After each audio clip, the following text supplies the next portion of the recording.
Chapter 12. Can you buy her some white chocolates? She wants it every night.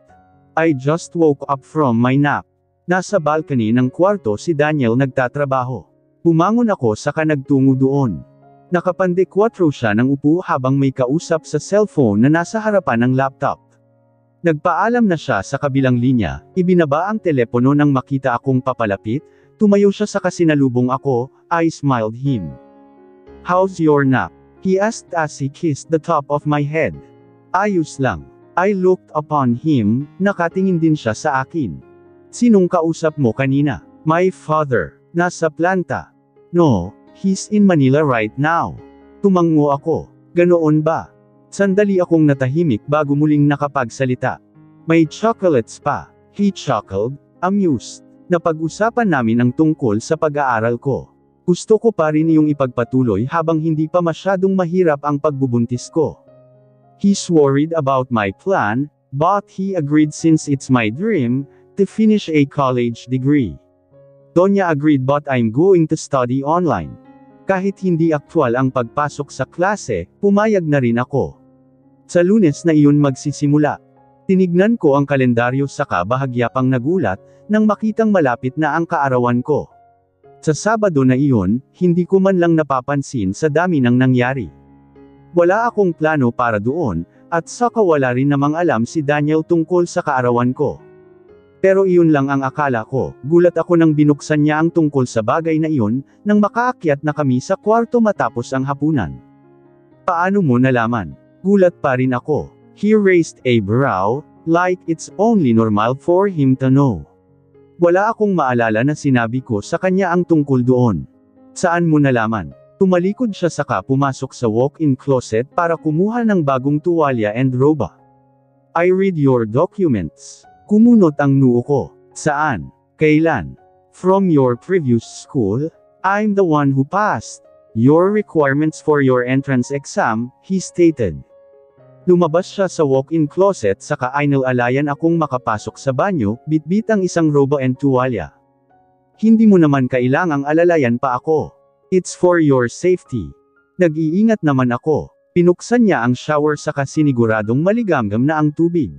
I know. I'll wait for you here, seryosong aniya. Hindi ko maiwasan ang matawa. Hindi talaga ako makapaniwala. Ba't ka pa maghihintay dyan? He raised his brows and smirked.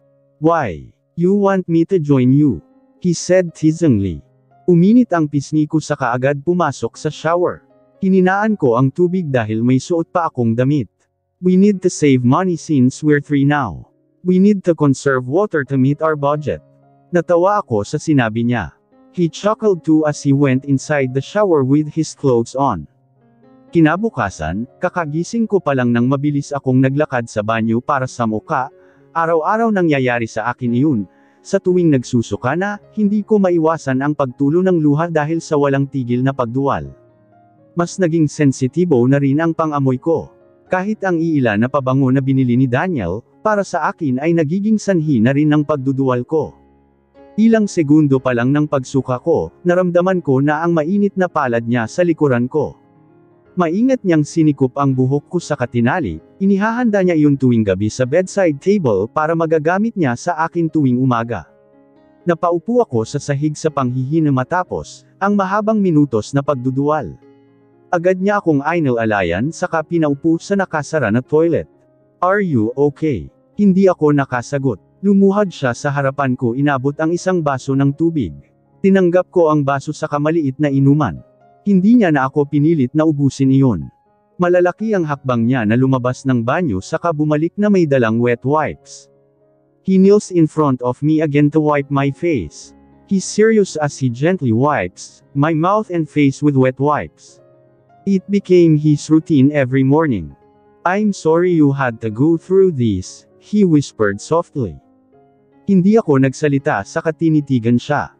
I appreciate his efforts so much. He's always been patient with me, even from the start. Matapos kong mag-toothbrush, bumalik ako sa pagtulog para kahit papaano mawala ang kaunting hilo. Maayos na ang pakiramdam ko nang magising. Wala si Daniel sa tabi ko, kaya siguradong nasa library na para magtrabaho. Bumangon ako saka sumilip sa balcony. Nagulat ako nang matagpuan siya doon. Inilahad niya ang kamay nang makita ako. Marahan niya akong dinala palapit sa kanya nang makalapit na ako. Automatiko akong bumagsak sa kanya. Are you hungry? Let's eat. Tumango ako. Anong oras na? 10 a.m. Nang kumain kami ng agahan, kaming dalawa lang ang nasa hapag. Kaming dalawa na lang ang hindi pa kumakain. Pwede bang ilayo mo sa akin to? Itinulak ko ang isang plato ng carbonara na dapat sana sa akin. Agad niya yung inilayo sa akin. I thought you like it. Hindi maipinta ang mukha ko. Mukhang maduduwal pa ako sa baho. Hindi ko gusto ang amoy. Okay, what do you want then? Itinuro ko ang gustong kainin. Kaming dalawa lang ang nasa hapag sa kapilit nag-uusap, para maiwasan ang katahimikan. May kanya-kanyang ginagawang trabaho ang mga tao sa mansyon. On Friday, we're going to ride a yacht, singit niya. Ha! Hindi ko agad nakuha ang ibig niyang sabihin. Iyon ang araw ng kaarawan ko, hindi ko inaasahan ang nakahanda niyang plano. Naibaba ko ang hawak na tinidor. Yate, yes. Kumunot ang noo ko. Magbabayad ka pa para roon. No, we're going to use mine. Ha! Sa yaman niya, minsan hindi ko na naiiproseso ang pinagsasabi niyang mga yaman na mayroon siya. I named it after you, he said coolly, like. It's not a big thing. Umawang ang labi, kusaka na pailing. Lasing ka ba? Natawa siya sa tanong ko. Hindi talaga ako makapaniwala. The next day, I told him I want to visit my father's grave. He's done with his work, so I invited him if he wants to be with me. Matagal na rin noong huli akong bumisita. Medyo may kalayuan ang nag-iisang public cemetery sa lugar namin. Nasa lungsod pa iyon. Maaga pa kaya hindi masakit sa balat ang araw. Naabutan namin ang donya na umiinom ng tsaa sa harapan ng mansyon, pinapanood niya ang pag-aayos ng iilang kasambahay sa hardin. Saan kayo pupunta? Bibisita po kay Papa. Even with just her simple fitted dress, she still looks elegant. Normal na siguro iyon sa kanya na kahit anuman ang suotin, maganda pa rin. Pumasok na ako sa sasakyan matapos magpaalam. Nag-uusap kami tungkol sa kaarawan ko habang nasa biyahe. Nasa labas ang tingin ko nang malapit na kami sa nakalinyang kabahayan. Nanlaki ang mata ko nang makita si Noel sa gilid ng daan, mukhang naghihintay ng tricycle. Pakibaba, tukoy ko sa bintana habang nakatingin sa labas. Bigla akong nasiyahan nang makita siya. Matagal-tagal na rin noong huli ko siyang nakita. Bumaba ang bintana kasabay ng pagbagal ng sasakyan. Noel. Nanlaki ang mata niya nang makita ako, gulat. Gusto kong bumaba pero hindi ko mabuksan ang pintuan. Tahimik si Daniel sa tabi ko, hindi nagsasalita. Sarah, lumapit siya sa sasakyan saka sinilip ako. Ba't ngayon ka lang? Hinanap kita. Halata ang pag-aalala sa mukha niya. Ngumiti ako. Ba't hindi mo sinabi sa akin na aalis ka? Biglaan eh. Sana sinabi mo pa rin sa akin. Nag-alala ako, seryosong sabi niya. Lumihis ang tingin niya sa katabi ko, tila ngayon lang iyon napansin. Tumigas ang kanyang ekspresyon. May kasama ka pala. Nilangon ko si Daniel. I bit my lower lip when I met his eyes. His glare always made me nervous, even if it was really not for me. Oo, may pupuntahan lang kami. Saka na tayo mag-usap, Noel. Tumango siya. Sige, maghihintay ako sayo. Ngumiti ako saka kumaway ng humandar na ang sasakyan. Umayos ako nang upo saka tumingin na sa harapan. Tumikim ako at bahagyang sinulyapan si Daniel. I want to tell him about Noel but it seems like, he's not in the mood. Pero baka ano pa ang isipin niya na hindi ko man lang siya ipinakilala. Hindi naman na iyon kailangan pa, siguradong kilala naman siya ni Noel.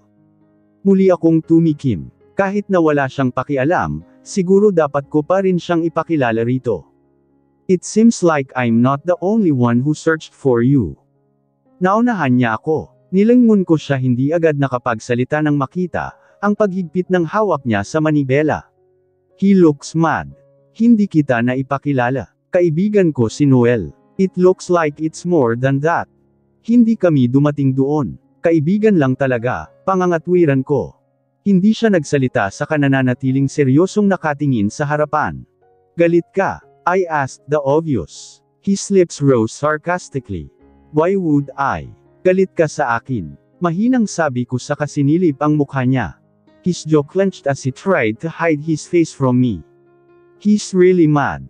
Maraming nagbago sa akin simula nang nagbuntis ako, kahit noon na hindi ko pa alam na may dinadala pala ako. Isa sa pinagbago ko ay ang kagustuhang galit o pikan si Daniel. It makes me happy for some reason. Hindi ka talaga galit. No, his jaw clenched again. Hindi, mukhang galit ka eh. Nilangon niya ako sa kamatalim na tinignan. Ngumiti ako. Stop asking, you're now making me mad. Buong biyahe mainit ang dugo niya. Kahit galit pinagbuksan niya pa rin ako ng pinto sa kainal-alayan. Salamat. He didn't speak. Kinuha niya ang bulaklak sa likuran ng sasakyan. Hinintay ko siya bago naglakad papasok ng sementeryo. Kumirot ang puso ko nang makita ang puntod ni Papa. Ilang taon na ang lumipas simula nung pumanaw siya pero yung kirot, hindi pa nawawala. May mga damo na nakapalibot sa puntod niya, halatang hindi na nalinisan sa kanabisita. Tahimik akong humingi ng tawad.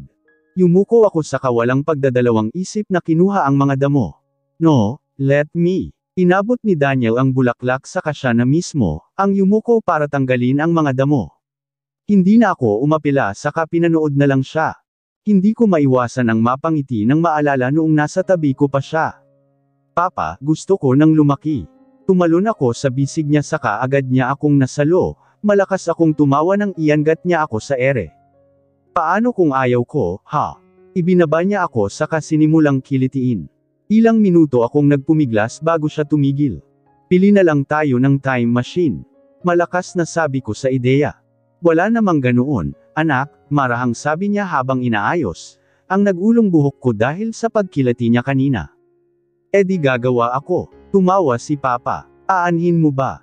Malapad akong ngumiti dahil sa pumasok na magandang ideya. Para pwede akong pumunta sa panahon na malaki sa kamaliit pa ako. Malapad ang ngiti ni Papa habang ikinikwento ko. Ang tungkol sa plano na paggawa ng time machine. Bibigyan niya raw ako ng pera para may pagawa ko. Walang mapagsidlan ng tuwa ang bata kong puso. Kasabay ng pagyuko ko ay ang tuluyang pagtulo ng luha ko. A warm set of arms hugged me as a strong wind passed by. Papa, I still want to invent a time machine now. Not to go back where the time I was young but to rewind and pause, the time when you were still with me. Bakit hindi mo ako kinakausap? Mabilis niya akong sinulyapan bago nagpatuloy sa pagpirma ng mga dokumento. We're talking now. Napataas ang kilay ko. Mabilis ang paggalaw ng mga mata niya, habang nagbabasa bago pinipirmihan ang papel. Nagseselos ka ba? Marahan niyang inilapag ang hawak na papel, bago ibinigay sa akin ang buong atensyon. Why would I be jealous? He asked seriously. There's something sound with his tone. Ang akala ko kaninang umaga ay wala siyang trabaho. Pero nagulat ako nang dumiretso siya sa library pagka-uwi namin galing sa sementeryo. Aminin mo na para alam ko ang rason kung bakit ka nagkakaganyan, marahang sabi ko. Kinuha ko ang isang papel sa lamesa para subukang basahin. Wala akong aaminin, mariin niyang sabi. Kung ganoon hindi ka nagseselos. No. Ibinaba ko ang papel, nakakaramdam na ng kaunting inis. Kung sasabihin niya lang sana ang rason, hindi na sana ako nanghuhula pa. Kakalmayin ko muna ang sarili bago siya kausapin ulit. Tumayo ako sa kawalang sabi-sabing malalaki ang hakbang na naglakad palabas ng library. Where are you going? Lalayas. Narinig ko ang mabilis na pagtayo niya sa swivel chair bago ko tuluyang naisara ang pintuan. Hindi pa ako nakakapasok sa kwarto namin nang marinig ko ang boses niya. Baby, his voice is now gentle. Nilangon ko siya sa kamatalim na tinignan. Bahagya siyang napaatras nang makita ang itsura ko. Huwag mo muna akong kausapin. Tumalikod na ako saka binuksan ang pintuan ng kwarto. Kung pwede, sa kabilang kwarto ka muna matutulog mamaya, marahang sabi ko bago isinara ang kwarto. Hindi nga siya pumasok sa kwarto hanggang sa nakatulog na lang ako, nagising dahil sa katok ng mayordoma. Nag-away kayo ng senyor ito, yuzisa niya habang pababa kami ng hagdanan. Hawak niya ang braso ko bilang alalay. Utos daw yun ni Daniel. Naiinis lang po ako, mahinang sagot ko. Tumawa siya. Ba't ka naman naiinis? Naglilihi ka ba? Hindi ko po alam, muli siyang natawa.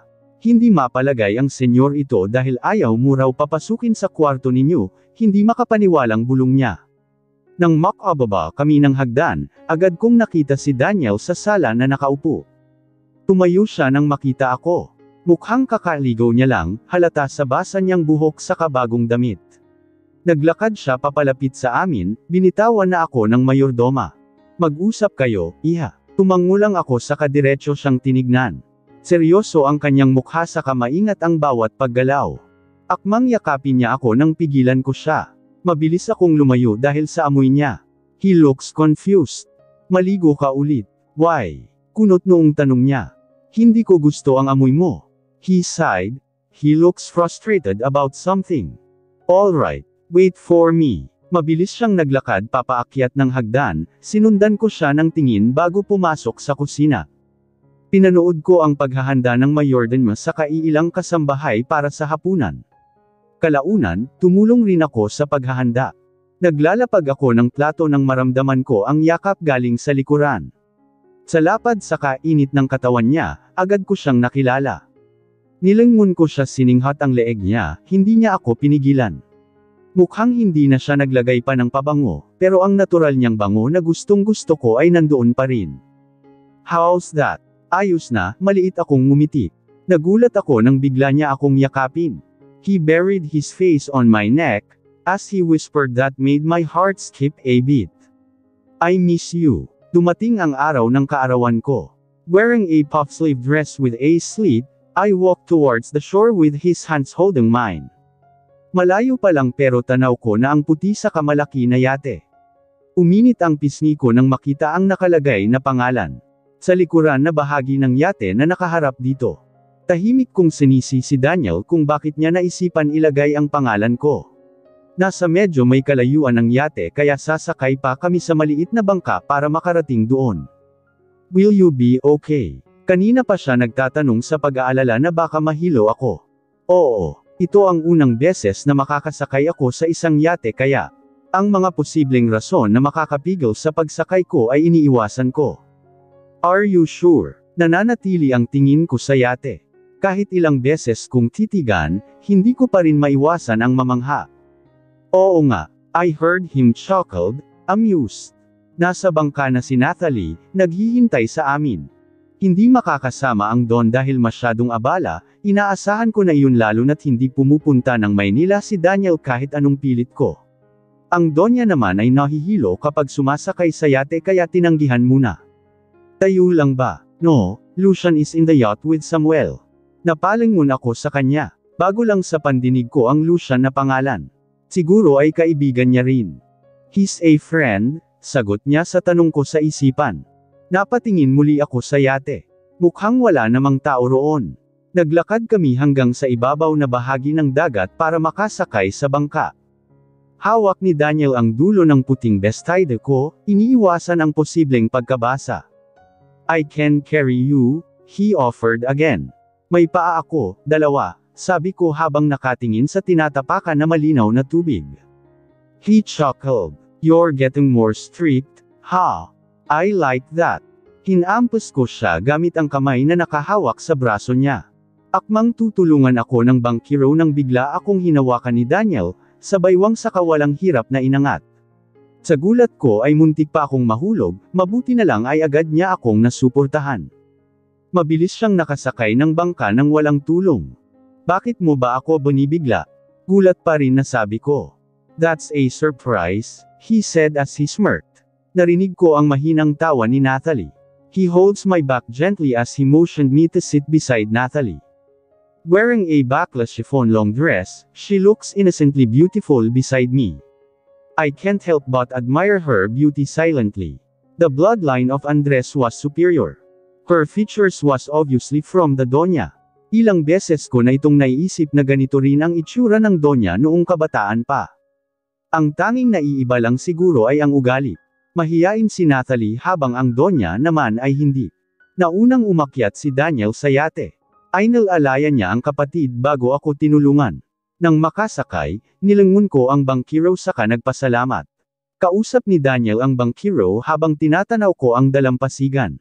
Nilangon ko ang banda ni Natalie na kitang nakatingin ito sa itaas na bahagi ng yate.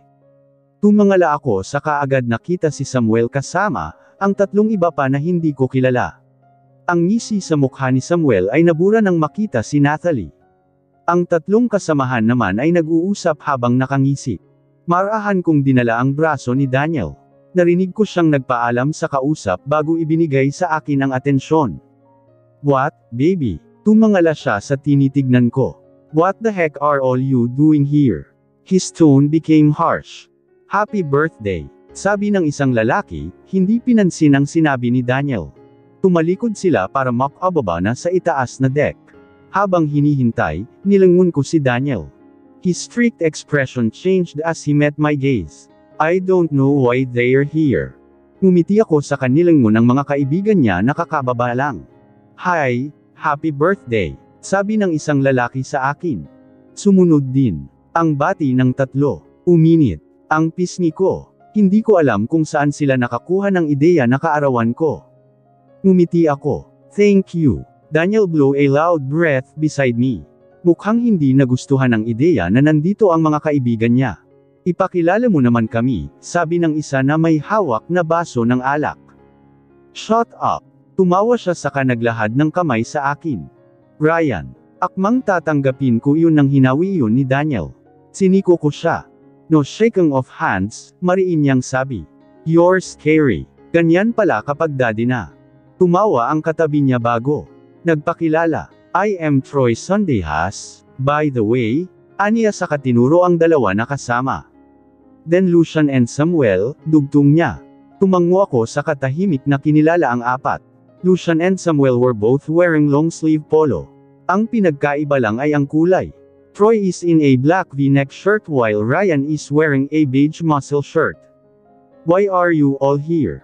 "I didn't invite you," Daniel said harshly. "We invite ourselves." Maganda na ang nagkukusa, tawa ni Ryan. "It's too early to drink beer," puna ni Daniel sa basong hawak nito. Ryan rolled his eyes. "Hindi naman ako matatamaan," he said coolly.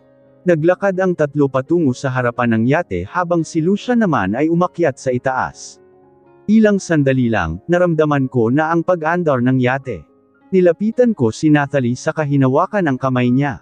Napaigtad siya. Kanina pa siya tulala saka mukhang may malalim na iniisip. "Tara na," marahan kong sabi sabay hila sa kanya. Nasa likod si Daniel sa katahimik na sumusunod. "Where's Dave?" Narinig kong tanong ni Troy sa harapan. "He's busy searching for someone," si Samuel. Magkapatid nga, natatawang bulong ni Troy. I heard Daniel scoff behind me. "They should be investigators, not businessmen," si Ryan. "You, gago." Mura ni Daniel sa likuran. Nilangon ko siya sa kasinaman ng tingin. It's obvious they're just teasing him. Masyado lang talaga siyang pikan. Nang makarating kami sa harapan ng yate, umupo kami sa pabilog na upuan. "Ayos ka lang?" Mahinang tanong ko kay Natalie na masyado na yatang tahimik. Nilinggan niya ako sa kamaliit na ngumiti. Gusto kong magtanong kung anong problema pero ayoko namang mangusisa pa. I tried to talk to her about her studies while Daniel is talking with his friends. Hindi mabilis saka hindi rin mabagal ang pagtakbo ng yate. Ilang sandali lang, tumigil ang yate sa gitna ng dagat. Nagtungo kami sa likurang bahagi para sa mga gustong maligo. Wala akong plano dahil masyado yung malalim sa akin. Hindi lang ang sarili ko ang posibleng mapahamak, kundi pati na ang anak ko. Nagulat ako nang sabay tumalon si Troy and Ryan sa tubig, kasunod niya ay si Samuel and Lucian. Matagal bago sila umahan, mukhang sumisid pa sa ilalim. Nilangon ko si Natalie. "Maliligo ka." Umiling siya sa kanaupo sa dulo ng yate, nakasawsaw na ang paa sa tubig. "Dito lang ako." Tumango ako sa kanilangon si Daniel na naghubad na ng pangitaas na suot. "Come." Umiling ako. "Masyadong malalim." "I'll be with you." He combed his hair unconsciously. Umiwas ako nang tingin sa katinignan na lang ang dagat. Malinaw ang tubig pero alam kong malalim iyon. "Sige, pero dito lang tayo sa malapit." He chuckled. "Of course." Akmang huhuberin ko ang bestida na suot nang bigla niya akong pinigilan. "What are you doing?" Kunot noong tanong niya. "Maghuhubad." Nitong tanong ko. I'm wearing a white two-piece underneath. Donya gave this to me, and told me I need to wear it, for me to be more comfortable while swimming. Hindi pwedeng ganito ang suot ko, tukoy ko sa dress. His expression darkened, mukhang hindi nagustuhan ang ideya. Mariin siyang pumikit bago dahan-dahan na tumango. Una siyang bumaba sa tubig. Hindi ko na nakita ang mga kaibigan niya, mukhang nasa malayo para sumisid. Hindi ka maliligo? Muli kong tanong kay Natalie. Ngumiti lang siya saka umiling. Kanina pa siya tahimik sa katulala, mukhang may malalim na iniisip. Umupo ako saka hinubad ang dress na suot. Nananatiling madilim ang kanyang ekspresyon. Hawak niya ako hanggang sa tubig. Ang sabi niya ay hindi kami lalayo, kaya gulat ako nang makitang ilang metro na, ang distansya namin galing sa yate, nasa gilid kami na parte sa kamalayo na sa likuran. Hindi ko iyon namalayan dahil masyado akong nakatutok sa pagkapit sa kanya. Pumalik na tayo, kinakabahang sabi ko habang nakayakap sa leeg niya. Yakap niya ang baywang ko kaya sigurado akong hindi niya ako bibitawan. Mas hinapit niya ako papalapit sa kanya bago binaon ang mukha sa leeg ko. That two-piece suits you, he admitted. Uminit ang pisngi ko. Talaga? Yes, but I won't allow anyone to see you in that state, he whispered as he caressed my back. Kinagat ko ang pangibabang labi, hindi na nakapagsalita. Sa lapit namin ngayon, sigurado akong ramdam niya ang mabilis na pagtibok ng puso ko. Saglit kaming natahimik bago niya ako tinignan. His eyes were dark, opposite to the brightness of the sky. Marahan kong binasa ang kanyang buhok hanggang sa batok. Nananatili siyang tahimik saka pinapanood ako. Dumaan ang malakas na simoy ng hangin dahilan ng pagsabog ng buhok ko na hindi pa nababasa. I looked down on him.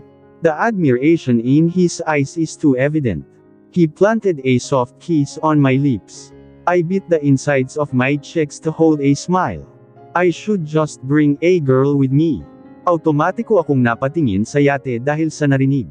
Parehas na tinatanaw ni na Ryan and Troy, ang pwesto namin habang nakatayo sa gilid ng yate. Nanlaki ang mata ko saka ibinaon ang mukha sa leeg ni Daniel sa kahihiyan. Sigurado akong nakita nila iyon. I swear, I'll kill them, bulong ni Daniel. Sarah, alam mo bang ilan ang babae ni Daniel dati? Sigaw ni Troy. Kasabay ng tawanan ng dalawa ay ang sunod-sunod na mura ni Daniel.